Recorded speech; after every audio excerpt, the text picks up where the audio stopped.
Pensamiento del día, jueves 31 de julio. Custodiemos la amistad. Reavivar las relaciones. Así como en un hogar encendido, cada tanto hay que remover las brasas para que las cenizas no las cubran. Del mismo modo, se necesita cada tanto renovar el propósito de amor recíproco entre nosotros, para que no seamos cubiertos por las cenizas de la indiferencia, de la apatía, del egoísmo.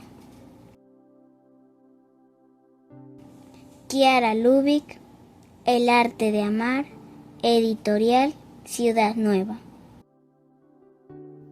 Hola, si te ha gustado este video, danos like y suscríbete al canal para recibir notificaciones. Recuerda que es libre y gratuito sin ningún compromiso. Palabra de vida, julio de 2025. Pero un samaritano que iba de viaje llegó junto a él y al verlo tuvo compasión. Del Evangelio de Lucas, capítulo 10, versículo 33.